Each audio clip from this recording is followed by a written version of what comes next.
Bismillahirrahmanirrahim. Assalamualaikum warahmatullahi wabarakatuh. Syukur kita kepada Allah Subhanahu wa Ta'ala dengan mengucapkan Alhamdulillahirabbil alamin atas semua nikmat yang Allah Subhanahu wa Ta'ala berikan kepada kita semua. Bersalawat kita kepada baginda Nabi Muhammad sallallahu alaihi wasallam dengan mengucapkan Allahumma shalli ala sayyidina Muhammad wa ala ali sayyidina Muhammad. Yang saya hormati Bu dosen Dr.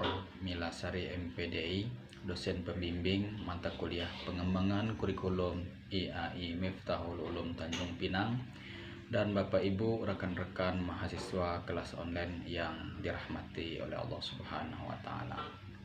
Pada kesempatan yang berbahagia ini, izinkan saya menjelaskan tentang fungsi kurikulum bagi siswa. Apa itu kurikulum? Kurikulum adalah rencana pembelajaran yang siswa ikuti di sekolah.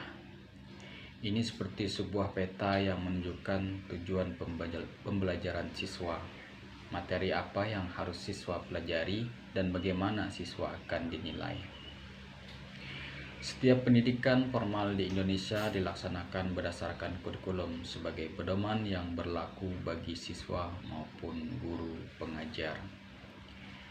Kurikulum sendiri disusun dan dipersiapkan bagi siswa untuk pendidikan mereka. Dengan adanya kurikulum akan membantu siswa untuk lebih mudah memetakan kegiatan belajar mereka.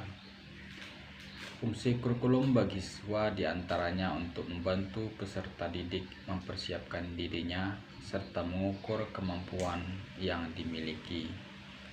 Hal tersebut berkaitan dengan target-target pembelajaran yang membuat peserta didik bisa dengan mudah memahami berbagai materi dalam proses belajar setiap harinya.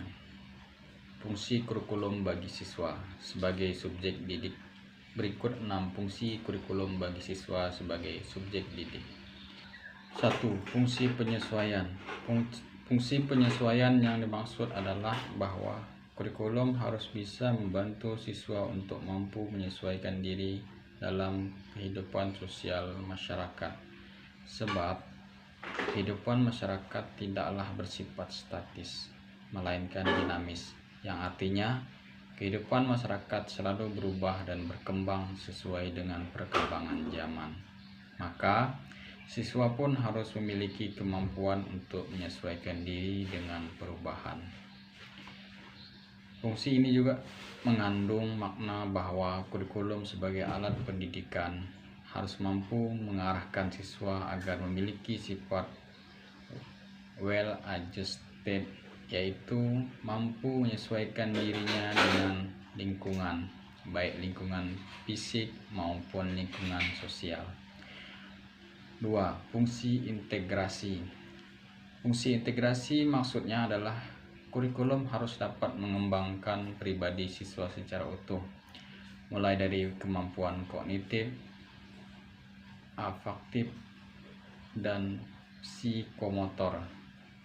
Ketiganya haruslah berkembang secara terintegrasi, sebab kurikulum bukan hanya diharapkan untuk mengembangkan kemampuan intelektual atau kecerdasan saja, tapi juga harus dapat membentuk sikap para siswa sesuai dengan sistem nilai yang berlaku di masyarakat.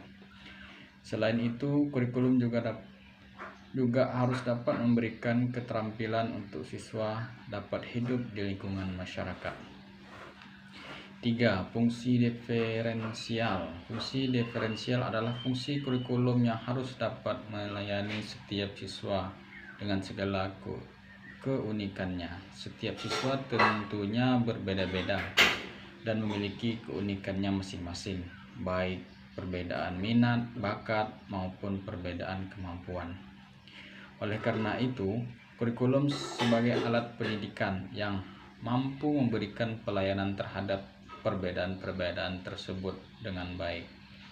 4. Fungsi persiapan. Fungsi persiapan kurikulum bagi siswa yang merupakan alat pendidikan harus mampu mempersiapkan siswa untuk melanjutkan studi ke jenjang pendidikan berikutnya.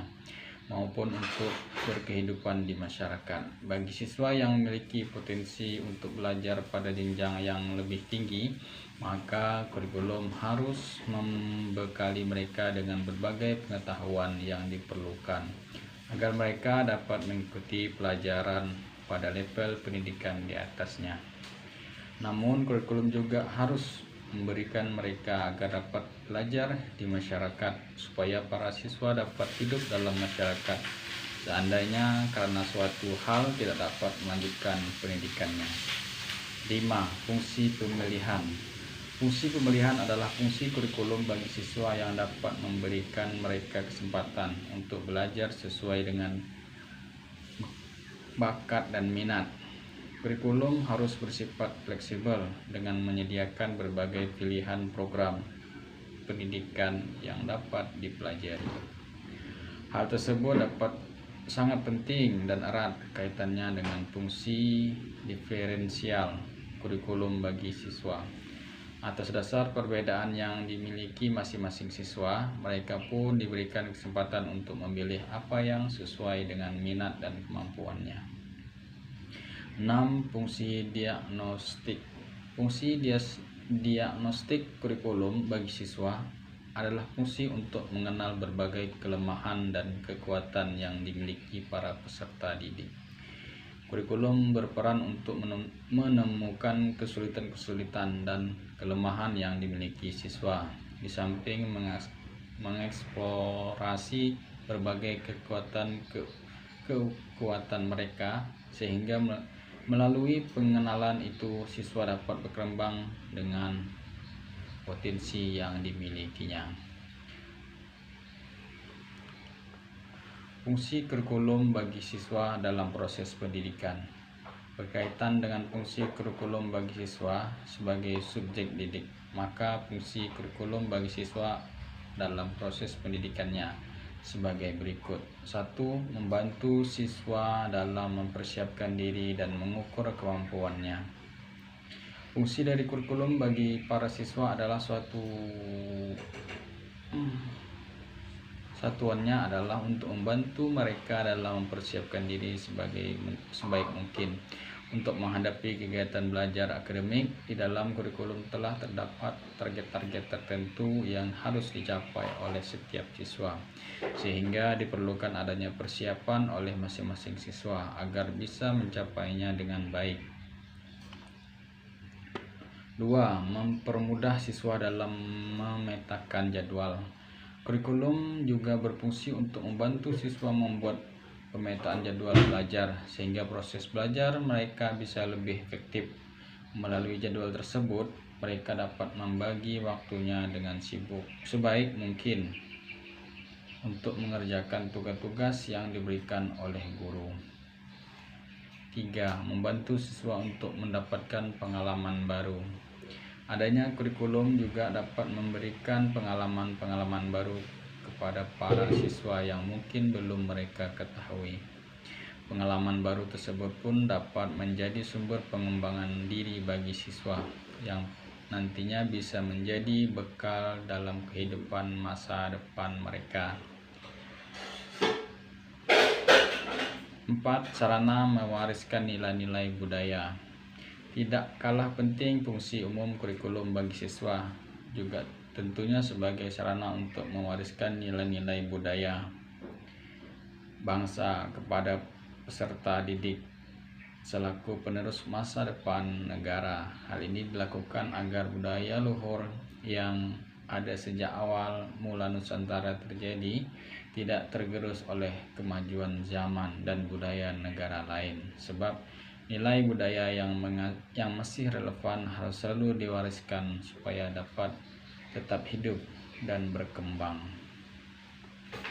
Demikianlah yang dapat saya sampaikan pada kesempatan kali ini. Terima kasih atas perhatiannya. Mohon maaf apabila ada terdapat kesalahan, kesilapan pada penyampaian. Saya akhiri. Wabillahi taufik wal hidayah. Wassalamualaikum warahmatullahi wabarakatuh.